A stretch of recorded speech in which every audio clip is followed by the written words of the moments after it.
Just and this is indestructible Marine earns Medal of Honor at 17 years old. Jack Lucas, Bachama Federation, part 2, I guess.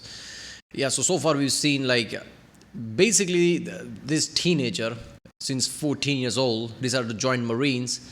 He was like decently sized, right, as a teen, right? So he passed as like, okay, sure, he can be 17 or 18 or whatever the fuck, right? And I guess he's setting the standard of what a Marine should be at a teenager, causing issues, ruckusing everywhere, right? So basically, Marine, right? How people know of Marine today. There you go. Do crazy shit, somehow survive, somehow be indestructible. So yeah, let's go this one. On the deck of every ship, and I blend right in. I have a Marine uniform. I look like everybody else. Nobody's going to know that I'm here. I'm just going to stay here and end up going to battle so I can finally fight the Japanese. Yet again, going AWOL so that he can go to war, he just starts living on the ship. And this goes on for 29 days. On day 29, his cousin Sam is like, okay, are you sure that you want to do this, dude? Because on day 30, you legit, it's no longer like you were AWOL, you weren't where you're supposed to be in the military. You become a legitimate fugitive, and they're going to send your picture to every sheriff's department in the country. Hearing this, it dawns on Jack like, oh shit, I really don't want my mom and my family and all my friends seeing me on wanted posters being a fugitive from the law. I better go turn myself in. So he goes to the captain of the ship, explains everything that happened, and the captain is like, bro, this is going to be so much paperwork. Why did you do this on my ship? And the real problem is this is like a day or two before all the ships are supposed to leave to head off to Iwo Jima. So when the captain runs it up his chain of command, talks to his boss, some colonel, and is like, hey, I've got this stowaway that wanted to go and fight the Japanese. The colonel's like, I don't care what you do with them. Just figure out where to put him. At which point, Jack chimes into the conversation and is like, actually, can I be stationed with the Marines right here on this ship? My cousin's here. It'd be great. At which point, the colonel's like, fucking sure, I don't care. Get out of my office. So at this point, the commander of the ship is like, okay, well, I guess you're with me. I'll get the paperwork squared away and we're... Yeah, I guess the whole element there is that in the end of the day, he's not trying to run away. He's not actually going AWOL, right? He's not trying to run away, go in a bar and just like go in the sunset with some broad or something. There you go. No, he's trying to fight. So in the end of the day, we're like, yeah, okay, I don't care. Just like, okay, he want to fight, let him fight type of shit. And things are tense up around these times. Yeah, might as well. You want to fight Japanese? Okay, there you go. Set and sail tomorrow, so I guess fucking find a bunk. So now that original colonel that was the one that decided that Jack was going to stay in Hawaii so that he could keep an eye on him is kind of put in a very difficult situation because in order to stop this transfer, he has to admit that Jack is underaged and that he knew about it, which is going to get him in trouble. And that's assuming that he ever even found out about this in the first place before they set sail, which he probably didn't. Regardless, Jack is now headed off to storm the beach at Iwo Jima at the age of 17. If you don't know, Iwo Jima is one of the bloodiest battles in American history. The island itself is extremely strategically important because A, America needs it to build airfields to be able to bomb mainland Japan, and B, they can't allow Japan to have it because they'll set up radio arrays that are going to be able to give them a 2-hour warning whenever America does try to bomb if they don't have this island. This island is only 8 square miles, and the Japanese have built underground tunnel networks, pillboxes, and artillery positions all over it. There's over 20,000 Japanese soldiers there that have all been ordered that they are required to kill 10 Americans before they die themselves. The battle takes place in February of 1945, but the Americans have been bombing it and shelling it with naval gunfire since November of 1944. By the time the Marines got there to launch their amphibious landing, many of them described the island as looking like a burnt pork chop with no signs of life anywhere. Despite that, most of the Japanese soldiers survived by hiding in their underground cave networks. So bombing's not going to work. They're going to have to send in the Marines to clear out these caves in close quarters combat. And let me tell you, back in Grandpa's day, they did CQB a little bit different.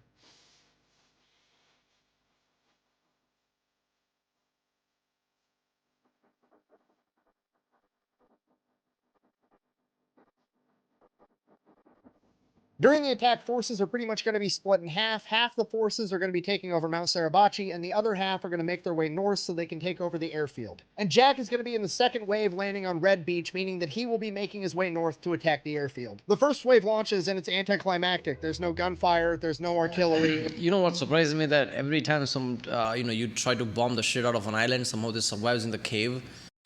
Wouldn't like more than half of the cave's entrances and exits would be blocked off or something, essentially making them like, I don't know, like stuck basically there, like making them useless or something? That's what you think, right? But I guess like they've thought of all that and constructed caves in a way that even if the bombing happens, somehow they can escape. But even then, like, how can you do that? Like, you don't know where the bomb's gonna drop. I don't know how that works. Like, somebody comment down, like, wouldn't that be an issue? Like, if you bombard the shit out of the island, like, all most of the entrance and exits are blocked off. I don't know. It's just the sound of the ocean and the roar of the engine, and some of the Amtraks and Higgins boats start making their way onto the beach and offloading their troops, and thousands of Marines get onto the beach. And that is when the Japanese attack. The Japanese intentionally let the Marines reach the beach before opening fire. That way they could create a bottleneck similar to a traffic jam. Ended up causing Amtraks and Higgins boats to crash into one another, sinking the boats in place. And now the second wave isn't able to launch because they're going to get hung up on all the wreckage of the other Higgins boats and Amtraks. Every square inch of this beach is covered by overlapping fields of machine gun fire and artillery, and the only place the Marines have to take cover is inside the craters created by the bombings from America in the months prior. Initially, it's chaos, but eventually the Marines are able to get organized enough to start having crews go out and start moving the wreckage of the Higgins boats and the Amtraks, clearing a way for the second wave to make a landing. And after the 2 longest hours in these guys' lives, they finally launched the second wave. Jack is riding in on a Higgins boat. He said the only thing he could hear was the roar of the engine and machine gun fire. Nobody was talking. He was literally sitting shoulder to shoulder with other men, and he felt completely alone. It was the loudest silence he'd ever heard in his entire life. For whatever reason, maybe he got too excited, or maybe he was concerned that he was going to crash into the wreckage of another Higgins boat. The coxswain driving Jack's Higgins boat dropped the door too early. All the Marines run out and sink into the water up to their chest. But Jack, at 5'8", on the shorter side, is sunk into water up to his chin, and he has to look up to be able to breathe as he tries to run through the ocean into gunfire. He ends up making it to the beach, and Oh my god, with your like, with your armor and like guns and shit, basically your uniform and guns and shit, and now you have to do that. That is some fucked up scenarios, right? Like, I mean, then again, he's any marine, so he's like, didn't they teach him to swim or some shit? Like that, but then again, like with the weight of everything, that would be a problem. He's there pinned down for 2 hours. And then he said after 2 hours, he just came to the realization that if he heard the explosion, it had already missed him. And whatever was going to take him out, he was never going to know about. And other Marines were starting to realize this too, as they just became immune to the fear of this fight. And they all got up and started advancing forward inch by inch for hours. Jack keeps pushing and he keeps pushing, and he finally makes it to the very, very front of the front line. And as soon as he gets there, he is immediately sent back to the very base of the beach to receive a heavy machine gun with another Marine. Jack's pissed. He finally made it to the front line. He was finally going to get to engage the enemy, which has been his dream for like the past 4 years. But this isn't the time to argue. It's not the time to fight. He just turns back around, runs down the beach to get this gun. It's time to get shit done. Him and the other Marine get down there. They find a heavy machine gun. It's on a 2-wheel cart. Yes, you see, that is the difference between like being difficult to work and being a bit of a rebel, right? It's one thing to like like ignore sometimes orders that you don't agree with here and there because you want to do something more, which he's doing. And it's another thing on the field being difficult and like causing problems.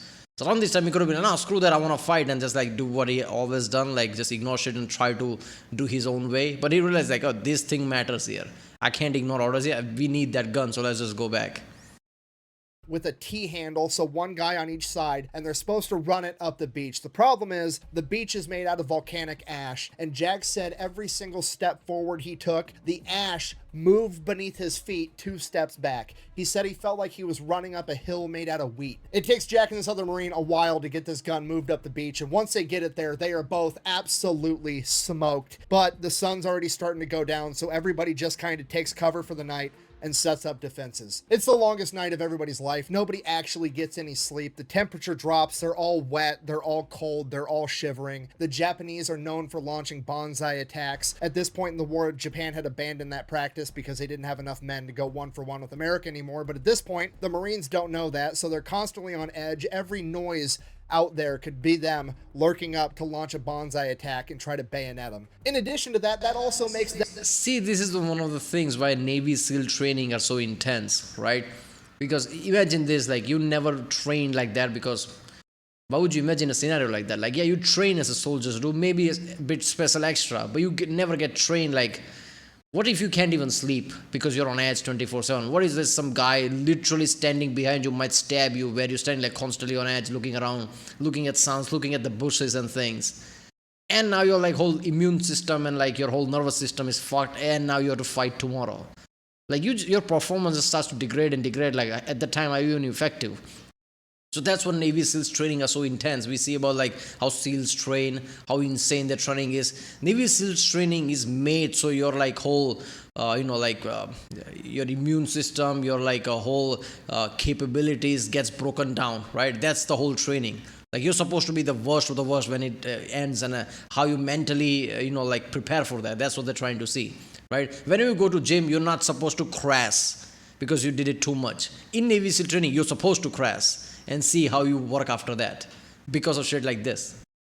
Them want to stay extremely quiet because they don't want to get mistaken for the Japanese sneaking up on anybody by another Marine in a different foxhole. So they're all just sitting there, shivering, cold, wet, dead quiet, waiting. Morning finally comes and they start making their way towards the airfield. The closer they get, the more and more enemy resistance they encounter. They start getting in a firefight here, a firefight there, and once they get close to the airfield, they actually end up taking over a Japanese trench that had been abandoned because the Japanese knew they were coming and fled into their cave network. Jack and his fire team absolutely were not about to try to follow them into the cave, so they just held their guns pointed at the cave entrance and called up a flame-throwing Sherman tank from the back. As the Sherman made its way there, the Japanese inside saw it coming and ran out of the cave, at which point Jack and his fire team opened fire. Jack shot one, and then he shot another, and then his gun jams. Jack ducks down into the trench to unjam his weapon, and at that moment he sees two Japanese grenades sitting in the trench between him and the guy in front of him. At this point, Jack has 50 questions and he has to answer all of them in the span of a couple of milliseconds. Did the Japanese leave those grenades there? Are the pins still in them? Did they throw them in and we didn't notice because it's a firefight and there's all kinds of crazy shit going on? If they did pull the pins and throw them into the trench, how long have they been there? Those grenades only have a 4-second fuse. Do I have time to yell grenade and have everybody get out of this trench? If I yell, are they going to hear me over the sound of this firefight? He doesn't know, so he has to assume the worst and that grenade is going to explode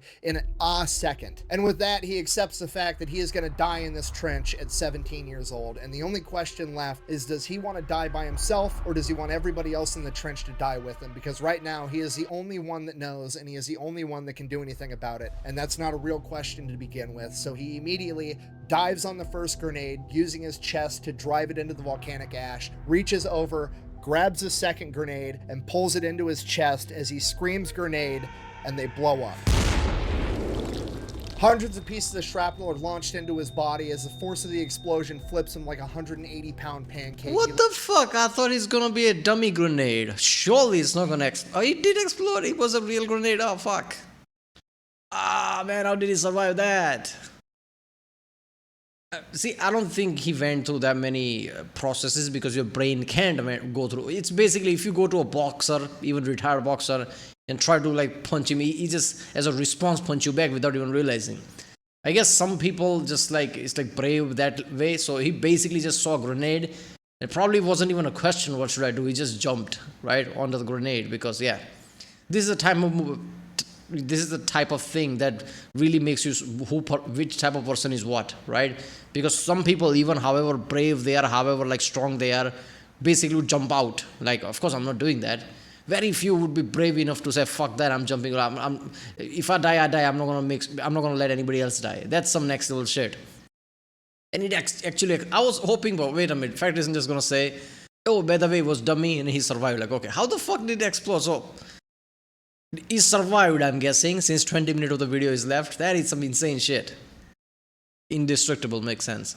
Lands flat on his back. He feels like he's underwater. He can't move. Everything's numb and tingly. He hears a very loud, high-pitched ringing with the faint noise of a gunfight that's right next to him unfolding. After a few seconds, he feels the two Marines behind him step over what they presume to be his dead corpse as they continue to advance towards the enemy, and suddenly Jack is alone. Unable to move, the only thing he can do is focus on spitting out and swallowing the blood currently running down his throat so that he doesn't drown. He's not sure how long he was alone, but he remembers being alone long enough to start praying to God to not let him bleed out. And then, more Marines hop in the trench, a whole fire team, and with them is a Navy corpsman, a medic, Doc. And what this corpsman sees is a 180-pound Marine covered from head to toe in blood. His clothes are completely shredded. His arm is mangled. He has one eye hanging out outside of his skull by the optic nerve, and he is holding a grenade in his other hand. Apparently that one was a dud, and Jack had no idea that he was still holding on to it. The corpsman, not knowing the status of this grenade, Wait a minute. So one grenade didn't detonate other. I guess that's not how it works. Like if they were close together, wouldn't that? I don't know. I guess he was lucky. That's insane. Like his eyes hanging out of his socket. Oh, that's so fucked up. This is like turning really dark.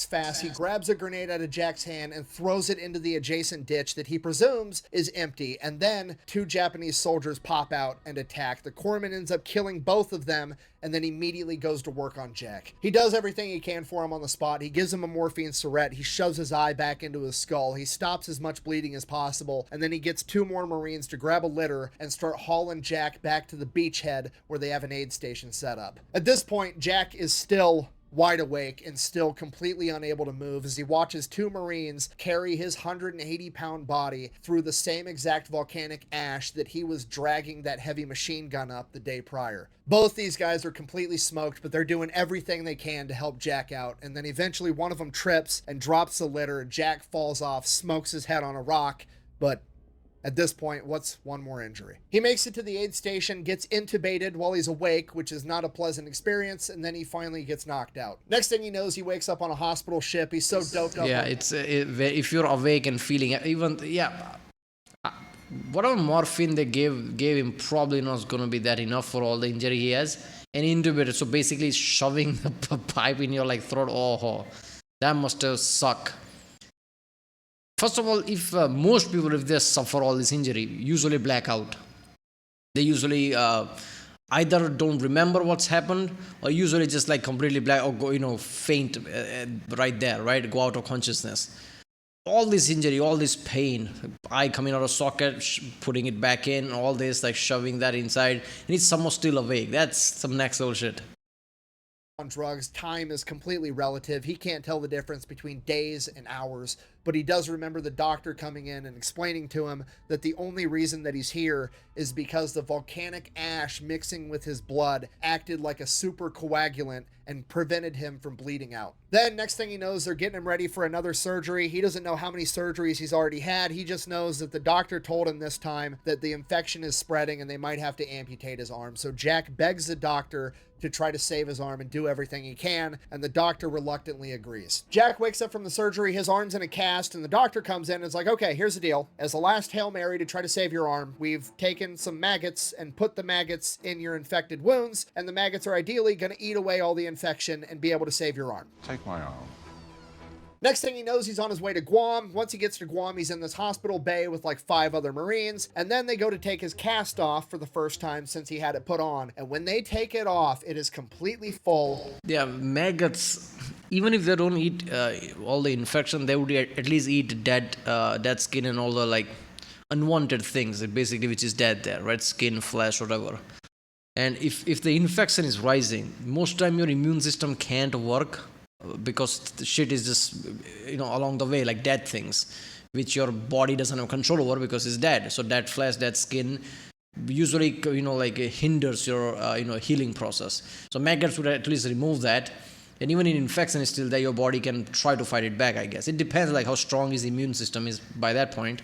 But yeah, of gray and yellow pus, and he said it was the most horrendous thing he has ever smelled in his entire life. All the other wounded Marines in this bay got up and left, and one of them literally had to crawl on the ground because he was so messed up, and he did it just to get away from the smell. And Jack said it was so bad that he didn't blame any of them at all. He then ends up getting sent back to California, where he undergoes over 20 surgeries. Over the course of these surgeries, they remove over 250 pieces of shrapnel from his body, ranging in size from a BB to a 22 caliber bullet. And that's just the shrapnel that they were able to get out. He will live the rest of his life with 8 pieces of shrapnel permanently lodged in his brain, 6 in his right lung, and over 100 pieces throughout the rest of his body. In addition to that, he now also has what he describes as... yeah, I'm gonna guess other hundreds are close to his spine.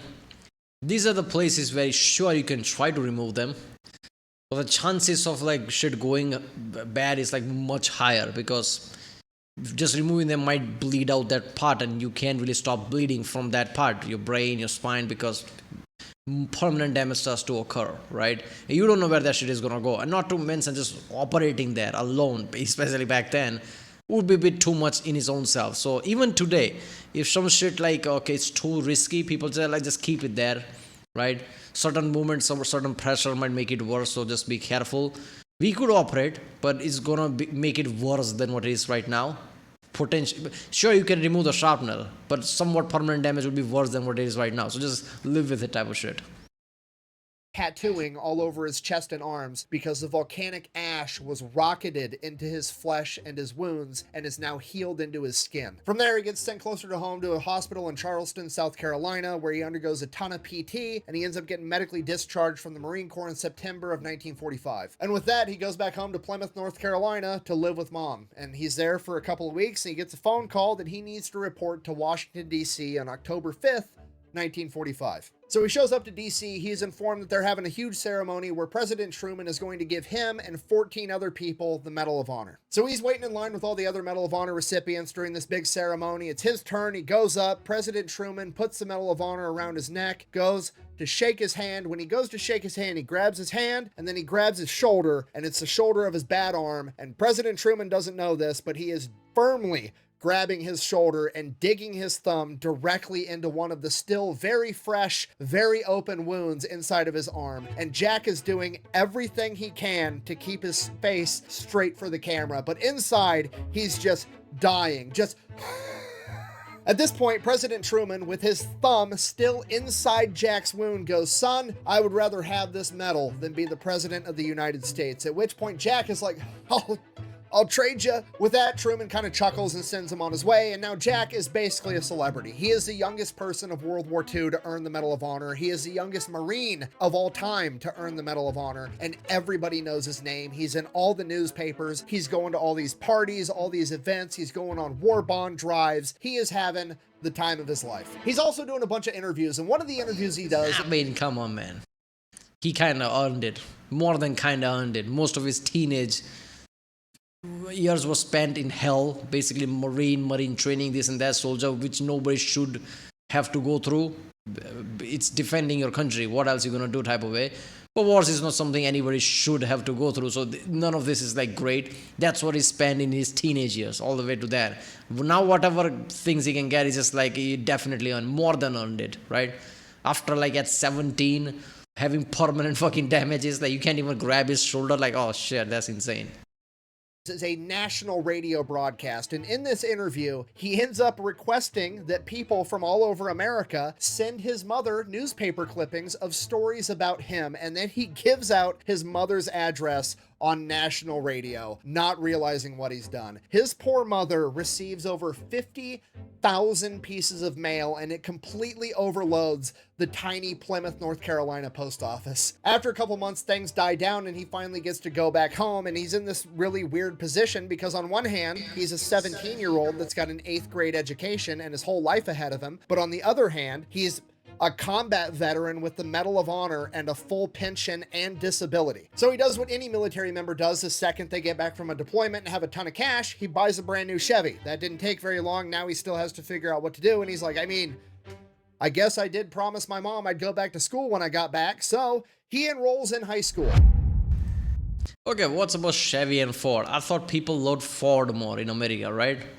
Back then especially, there was like a struggle between like, like is it Camaro or is it Mustang? People mostly like 9 out of 10 people bought Mustang and 1 bought Corvette. That was the ratio if I remember correctly. Camaro, yeah. But I guess it could be Corvette because Corvette was a whole other level.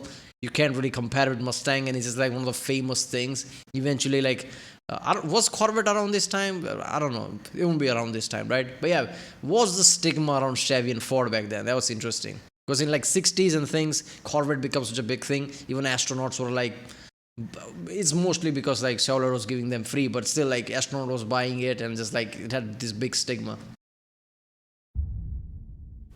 Okay, just so we're all on the same page, Jack is rolling up to his first day of his freshman year of high school in a brand new Chevy with 3 years in the Marine Corps under his belt, a 6-month prison sentence under his belt, the Medal of Honor, both conventional and unconventional tattoos. Okay, guess who he's taking to prom? Probably whoever he wants, but I guess that's also assuming that he wants to go to prom because it probably doesn't sound very fun after you've been partying in Tijuana with the Marines. Okay, right out of the gate, he realized Even in the high school bullshittery, right? It's like, it's like, ah, damn it, how am I same age as you people? It's like, this is so insane. All the school drama and all that shit. We get to prom, this and that. Like, I nearly got blown away, right? Literally by grenades, right? I've seen war. I've Medal of Honor.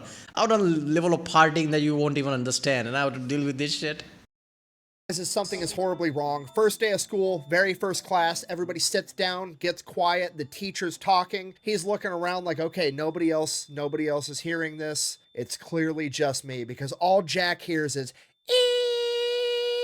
yeah, you gotta remember, he was in a firefight with an M1 Grand shooting 30-06 rounds with no hearing PTSD. protection, okay? This 17-year-old doesn't have tinnitus, he's got 11itis. So he immediately takes some time off school, goes out, goes to the VA, gets fitted for hearing aids. I can only imagine the VA was still skeptical, like, are you sure this was service related? After he gets the hearing aids, he does great in high school, goes on, graduates, then he decides he's gonna go to college. Again, I would pay money to read this guy's college application or to be a fly on the wall when they were reviewing the college applications. He goes on, graduates college with a business degree, then I don't think they reviewed it. Like you said, he was famous at the time, so nobody's like, okay, what is Jack? Who is Jack Lucas? And everybody just like, did you just say that? How the fuck you don't know? He was in paper and everything. You don't know his story.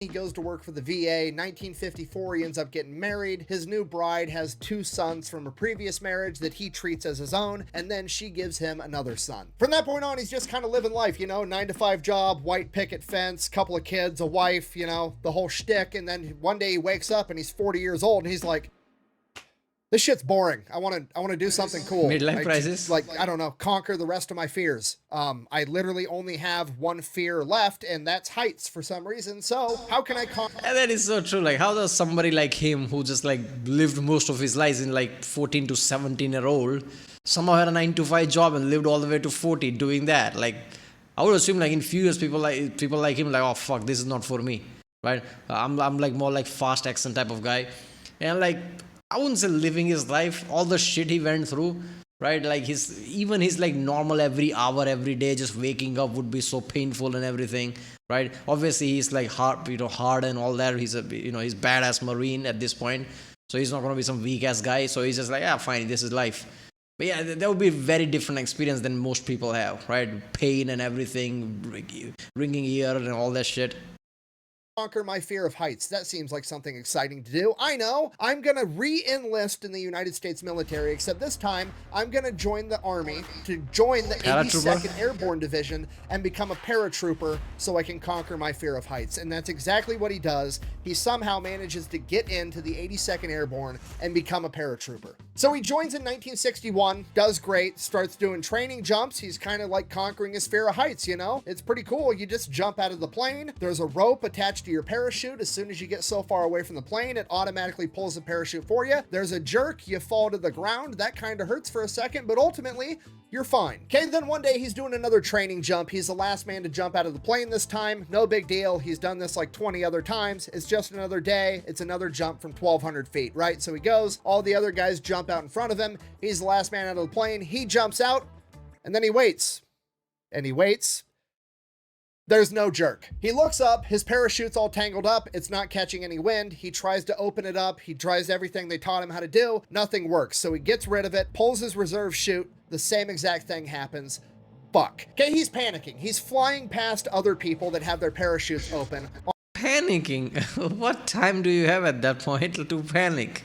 You barely have seconds. See this. I see people like jump out of the plane, do all this shit just like to have fun nowadays. And I'm like, I don't know if I want to do that. I'm like, what if I'm the only unlucky fuck whose parachute didn't open or got tangled up, or even like reserve parachute didn't open? Like, this certain level of leap of faith you do every time you rely on parachute like that. Like, it's like, I get it, people are gonna say that, but it's like getting afraid the plane's gonna crash. Like, how many times that happens? Yeah, but still, right? Like, I don't know. If I like, okay, let's jump out of the plane, let's not do that, right? How about that? Let's not do. I don't have fear of heights, but even then, like, what if parachute didn't open? The fuck? On his way down to the ground, it's just going to be a matter of seconds. And he's like, I mean, I'm probably done, but the best chance I have at maybe surviving this is landing feet first and doing the little combat roll like you're supposed to do when you have the parachute attached. So fuck it, I guess I'll try it. And that's what he does. You're not doing combat roll at that height if you fall through leg first. Oh god, your leg goes, your hip goes, and your spine majorly cracks. Even if you survive at that point, how are you gonna roll? That's just thinking about it just making me shiver. He collides with the ground, feet first, does his little roll thing, and then stands back up completely fine. Okay, this man's got plot armor and a plot parachute, okay? What the fuck just happened? Was it on a slope? How did he survive jumping out of a plane without a parachute? I mean, parachute got tangled out, so did it slow him down even a bit? It must have. Like, how does he survive otherwise? What is this? Even in GTA, you can't survive until you put some cheat codes there. The fuck? I'm guessing his parachute did somehow slow him down. But how was he just fine? A lot of bone crack, blown out knee, you can't stand anymore. Much worse condition. You're 14, not 17. You go through rehab. It takes years. Maybe you're not perfect anymore. That's the scenario that happens. Right? How the fuck is it? Oh, I'm fine. There you go. I just jumped out of a plane. I don't know what he had planned for the rest of the evening, but I'm willing to bet it was to find John Connor. And just to be clear, when I say he was unscathed, he was completely unscathed. He did another training jump 2 weeks later. He said that first jump after the accident, he didn't hesitate at all. He jumped right out. He wasn't scared one bit, which sounds counterintuitive. You would think if anything would make your fear of heights a little bit worse, it would be jumping out of a plane with no parachute. But then you think about it and you're like, well, yeah, no shit, you weren't scared. What's the worst that happens? Your parachute doesn't open and then you're the main character and you're completely fucking fine? Why would you possibly be scared of heights anymore? He goes on. I remember as a kid when we were playing, there was like a 8 foot jump, right? It was like I don't know, in top of a window or something, right? We kids were playing like ridiculous stuff, and I was like I don't know, how was I, 10 years old, 12 years old? I don't even remember exact. Yeah, something like that, 10, 12. I remember like 7-8 foot jump. That's insane. I can't do that. And it's just like there was like a real fear in me because I was seeing everybody else jump, because that's how I wouldn't recommend anybody doing that today. But I remember jumping and being fine. Next time when I see that, there was no fear because I already fucking did that. I know I can't do that, right? So you think that, okay, there's a fear, but if you like jump out of a plane like that, fall without even parachute properly opening, and yeah, I'm fine, let's go get a beer, right? Next time, like, I got this shit, I did the last time, I was fine. You no longer fear that height anymore. That might be like a not good way of looking at things, because first time you got lucky, there's a reason that height kills people, but you're not gonna think that, right? So if anything, that literally break his fear. Not just break his fear, he has less fear than common people have. Like, he started with having fear of heights, now he has less fear than any average person have. On to complete 45 jumps between 1961 and 1965. He got out in 1965 when he found out that the United States Army was not going to allow him to deploy to Vietnam because he was a Medal of Honor recipient. So he's like, well, this is lame. I've conquered my fear of heights. Deuces, I'm out. After leaving the military, he opens up a butcher shop. Remember, he's a business major. That's what he went to college for. So he runs it really, really well. And over the course of the next decade, he grows that business. He opens up multiple butcher shops, multiple storefronts. He ends up owning a ranch where they actually raise the cattle that he slaughters in his butcher shops and sells at his stores. During this same period of time that he's growing the business, he unfortunately ends up getting a divorce from his first wife, and then he ends up getting another wife by the name of Erlene. They end up having 2 more kids, and she brings several kids from a previous marriage as well. I'm just gonna level with you. Jack is doing pretty well financially at this point in his life, okay? He's rich. He's like living in a 15-bedroom mansion with multiple sports cars and a pet chimpanzee that wears a dress. Rich. No, I'm not exaggerating. That's all true. Then one day he gets a call from the IRS and was like, hey, why haven't you paid taxes in like 2 years? And he's like, what are you talking about? So then he calls up the accountant, and the accountant looks into it, and his wife, who does the bookkeeping, has apparently elected to just not pay the taxes. Not only has she not been paying the taxes, she's also been taking money out of the business that Jack didn't know about. No, Don't like that. So Jack is understandably pretty upset. He's trying to run a business and his wife is embezzling, so he cuts her off from the money, works really hard to get everything settled and squared up with the IRS so he doesn't get his ass sent to prison. And then one day he gets a call while he's sitting down to dinner and he answers it and they're like, "Is this Jack Lucas?" And he's like, "Yeah." And he goes, "This is so-and-so from the Maryland State Police. We need you to come by the station. We've had a report about some of the product from one of your stores." And he's like, shit, somebody got food poisoning or he's going to get in trouble. They're going to shut down his shops. Like everything is just going to hell in a handbasket. This is going to ruin his entire life. So he's like, okay, he goes out. Dark sides of business that most people go, not most people go through, but yeah, there is an element of that, right? If you run any kind of business, sometimes shit like this happens, and when it happens it feels like this is the only thing that is happening, just like going downhill. That phrase really makes sense. Like just shit is happening one after another. When things go fine, they just go fine. You don't see any bad elements of owning your own business. But when shit goes down, right, this is the time where you start to realize, like, all the people that see owning your own business with a starry eye, like, oh, 9 to 5 sucks, I have to own my own business. Yeah, there are pros there. But when the cons come, you miss your job basically at that time, right? And not to mention when shit goes down, nobody's gonna there to hold you basically. It's all on you, right? There is no safety net in a way. So basically he's feeling that, right? What a life, man. He's like basically GTA protagonist, isn't he? His teenagers were that insane. At 40 years old, he basically jumps and survives from a plane. And now he's like rich and he has a business. How many lifetimes he's living in just one lifetime? Goes to meet up with the Maryland State Police. So he shows up to the police department. The state police are like, okay, here's the deal. Nothing's wrong with your store or your product or anything. That was all a cover up. We just needed to get you here to talk to you, and we couldn't let anybody else know why you were coming. At first, Jack is relieved, and then the cops tell him, the real reason we called you here is because we've been informed that your wife is going to try to murder you. Erlene, Jack's wife, apparently approached one of the butcher shop employees. What the fuck, man? Why is this turning into daily soap? I guess I can see that coming in a way.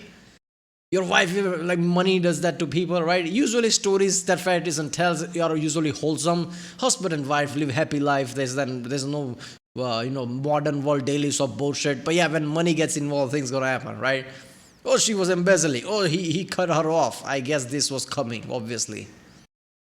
And asked for his help to kill Jack. Right. He apparently went along with it and then immediately went to the police, and now the police are setting up a sting operation to catch his wife. And now the Maryland State Police need to get Jack on board with this sting operation because they're planning to murder him tomorrow. So the current murder plot is that the butcher shop employee and a guy named Jerry, who is Jack's stepdaughter's husband, are gonna sedate him at one of the butcher shops after work. Then while he's unconscious, they're gonna load him into his... I guess it makes sense, his stepdaughter, so she just assumed like, they're not going to be close, so I can ask him like distance away, right? Relations distance away type of shit, but didn't realize like, obviously Jack, cares about all, his son's daughters, doesn't matter if it's step or not, right? So yeah, I guess he miscalculated that. Car, drive him out to his cattle ranch where he has a little cabin, and then they're going to meet up with Erlene. She's going to have the getaway vehicle and the gun. Now, in addition to that, the cops wanted to make sure they had somebody with a gun in the room at all times in case things went sideways. So they had the butcher shop employee go to Erlene and Jerry and was like, hey, I actually know a hitman. And they're like, oh my God, see if he'll help us. And he's like, good news, my hitman buddy said that he would help us. That's the undercover cop. So now there's an undercover cop that they think is a hitman that's just like consulting for them, that's helping them with this operation as well. So the next day rolls around, sure enough, Jerry calls up Jack and is like, hey, me and some of the butcher shop guys and another one of my buddies are all gonna have some beers after work. You should come by. To which Jack is like, absolutely, I'll be there. Jack shows up. Jerry conveniently already has a beer open for him, hands it to him. Jack pretends to take a drink out of it because he knows that there's sedatives in that beer, and then he's like, I gotta go take a piss. He goes over to the bathroom, dumps a sedative beer in the sink, throws away the bottle. He's already stashed another beer bottle in that bathroom. He pulls that out, opens it, goes out, sits at the table, starts drinking with the rest of the guys. As he starts drinking more and more, he kind of starts to act, more and more sedated. He starts kind of like, nodding his head and pretending like he's fallen asleep. He's really selling it, okay? He should have been an actor. And he ends up just, passing out altogether, and he lets these 3 dudes load him up in his own car. So they're all headed out to the ranch to kill him. The hitman, the undercover cop, decides that he's going to light up a cigarette and have a smoke during the drive, at which point Jerry is like, hey, put out the cigarette. Jack doesn't like people smoking in his fancy car. At which point Jack is pretending to be unconscious, but he's actually fighting for his life to not laugh because, like, motherfucker, you're murdering me right now and you're worried about somebody smoking. Some people are that stupid. Seriously, this like some people just do a thing without realizing the gravity and consequences of things. Everything is still normal. Oh, by the way, we're killing Jack. But hey, take out the cigarette. Jack doesn't like the cigarette. What if he one day? Oh, wait a minute. Like what? Do you understand what you're doing? Do you understand that it's just something we're doing? Really? Some people are that stupid, can't really think more, binary thinking basically, can't go beyond a bit of a complex thought. Some people are really like that, really confused, really don't understand like the gravity of things they're doing and still things they're like everyday normal. Oh, Jack doesn't like smoking in his car. Like that's just everyday shit. Like you're killing Jack. The fuck is wrong with you? In my car, like, I don't know, it was just funny to him, so like his belly kind of starts to jiggle a little from laughing, and the undercover cop like smacks his belly secretly to get him to stop, but then he like, you know, oh, this guy's not gonna care for long, ha ha ha, but really he was just smacking him to get him to quit laughing. I mean, let's face it, at this point Jack's got plot armor, he knows he's gonna be fine, who cares? So they get to the ranch, they get I mean, when you're 17 and you gotta go through all that shit, ridiculous shit, get blown up, I don't think you're feeding your wife trying to kill you once you know it. Like, even if shit goes south, I'll handle it. I'm a veteran at this shit. I've seen war. I was at their Japan. I fought Japanese. The fuck is wrong with you? I'll jump out of a plane. I'll even if like everything goes south, I'll somehow find a gun and like deal with this shit. Jack unloaded and into the cabin, at which point Erlene's not there with the gun, and everybody's kind of like, well, what the fuck? And Jerry's like, oh, I actually talked with her. She's down the street at the gas station. We're gonna go get her. Okay, me and hitman undercover cop guy are gonna hop in the car. We're gonna go pick her up. Butcher shop employee, you stay here. Make sure he stays unconscious. Okay, good. They go to get Erlene. They swing by the gas station. Erlene follows them in her car back to the ranch, at which point they arrive and cops are already there ready to stop the whole scenario. The undercover cop in the car with Jerry pulls his gun out, points it at him, says something cool like, ha, gotcha, you son of a bitch. And then the whole crime is over. Erlene had brought a gun, and that was enough evidence to be able to convict her to guarantee that she was actually going to go through with this murder. And here's the kicker. Jack owned a lot of guns. He had a lot of money. He was a veteran. He liked guns. Of all the guns he had, she elected to grab his 38 caliber pistol, his mother's 38 caliber pistol, the same one that he had in the Marine Corps twirling around his finger in the tent that he had accidentally shot off. His most sentimental weapon, and she was going to shoot him in the head with it. And despite that, Jack goes to court and testifies on her behalf because he doesn't want the mother of his kids in prison for 20 years, which is what she was facing, and she gets pleaded down to 10 years of probation. Obviously, they still separate. They get a divorce. He ends up moving back to North Carolina, buys a plot of land, sets up a detachable garage. I understand, right? You know, you have your kids, right? It's like she's more than your wife at that point. I understand all that element. I can see the level of shit they probably went through their marriage. Because if she brought his 38, which means like she's trying to make it really personal, which means there's like real anger there. Background anger there makes sense, right? This is just all fucked up. Buys a mobile home, and he's just kind of living there. Then him and Erlene's oldest son Kelly comes to live with him, and that's what he's got going on. He kind of let everything else in his life go. He's living in this mobile home, and everything just kind of is what it is. Then, before Jack can even get the city to run a water line out to his new mobile home, the neighbor ends up lighting his mobile home on fire with him in it because he didn't want neighbors. So he wakes up in the middle of the night to the smell of smoke. Him and Kelly get out of the mobile home. The entire thing burns completely to the ground. He loses everything, all of his guns, all of his pictures, letters, all of his stuff from his time in the service. And the next morning, the only thing he's able to pull from the ashes of his mobile home is the actual star itself from the Medal of Honor. This ends up making it into the papers, you know, war hero almost assassinated by his wife, has his house burnt down. Now he basically has nothing. At this point, one of his buddies from Maryland hits him up and is like, hey, I got this new property. I'm building a farmhouse out in the country. Why don't you just, come help me with it if you don't got anything else going on? So he's like, okay, fuck it, sure. I mean, I don't have anything else to do. So he goes back to Maryland and he's basically camping at night and then working on this farmhouse. What I don't get is like at that point where he just like, fuck it, I don't know what I'm doing. I'm doing this. He has so much experience. Why didn't he go back to military and actually like teach? A lot of people just do that. It's just like very respectable. You're still in military. You still have military things. You get respect from military because you're part of military. You're teaching people, right? I mean, he knows a lot of shit. He can teach a thing or two. So I don't know.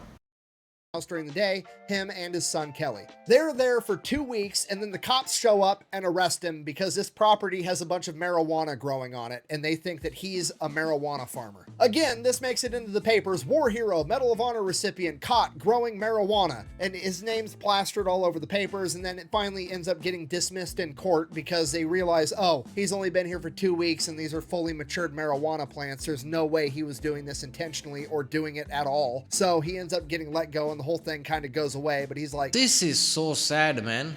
Somebody to be at, what is happening? Somebody that kind of reputation, somebody who got rich enough for that, then because of his wife is trying to kill him, just like all the shit happened, now he's living in mobile home. Like, what up and down, like how low he's hitting right now? Like, after all this reputation, he's getting like screwed over by everyone, right? His mobile home got burned up, like, okay. Like his neighbor didn't care, like, okay, that's like, like veteran, like that's a famous guy, got Medal of Honor, holy shit. And now like he got basically duped by his friend or whatever. Now he's like under drug charges. How low he just hit the ground, man. This is fucked up. The dude just can't catch a break, so he ends up moving back to North Carolina to his property where his burnt down mobile home was, and now he's living inside of the detached garage. And to make things worse, the IRS starts garnishing all the money he gets from being a Medal of Honor recipient and his disability checks, because apparently the situation with Erlene was worse than he had originally thought, and he apparently still owes the IRS money, so they're taking all of his government benefits as well. Once again, the newspapers hear about this, they run with the story, a veterans organization finds out, and they put a ton of pressure on the IRS to fucking knock it off. The dude's a Medal of Honor recipient. That's one thing I've learned about American, federal America, whatever. There are things that you need to understand, they don't give a fuck, right? There was a 9/11 committee and shit like that. I remember like, what was like Jon Stewart, somebody was involved where they're like, they were like not gonna give them money or something. I don't know, there was some shit like that. This is the guy who fought for you in World War II, in Japan, who got blown up, right? He has a Medal of Honor from president, right? He did a lot of shit. You're gonna screw him like this? I get it, like IRS needs money, and this is why IRS has bad reputation, I guess. Like regardless of what, I'm gonna collect my money. But I don't know, like you need to understand the situation. I don't know. He shouldn't have to pay taxes, period, let alone have his fucking benefits garnished because you think he owes you money. The IRS takes so much backlash, they end up giving him his benefits back, and the federal government steps in and ends up making it a law that veterans' benefits are immune to creditors and they cannot be garnished by the IRS whatsoever. Yeah, man. After that fiasco, he ends up getting in touch with one of his old friends from the military, and he decides that he's going to go out and visit him in Hattiesburg, Mississippi. And while he's there, he absolutely falls in love with the town, and he decides that he's going to move there. He buys a house. He meets a lovely lady by the name of Ruby. He describes her as pretty, smart, and possessing the virtue of unlimited patience. He asks her to marry him. She agrees, and Jack Lucas finally got to live happily ever after. And that is the story of the United States Marine Corps' youngest Medal of Honor recipient, America's indestructible Marine, Jack Lucas. Thank you for watching. Best way to support the channel is go buy some merch over at thefatelectrician.com. Quack bang out.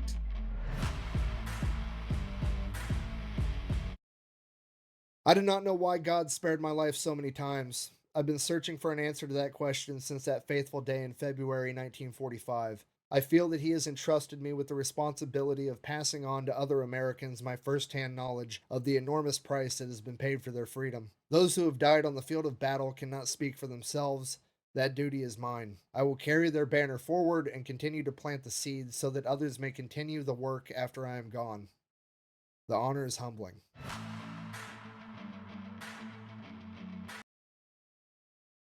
Yeah, there you go. That's insane. The story is so up and down, man. This is okay. Why couldn't after his wife tried to kill him? Why couldn't he save his business or like restart it? Because he did that. He did that himself. He could do that again, or like he didn't care after that. It was like too much thing happened. He just didn't care. I guess that was his case.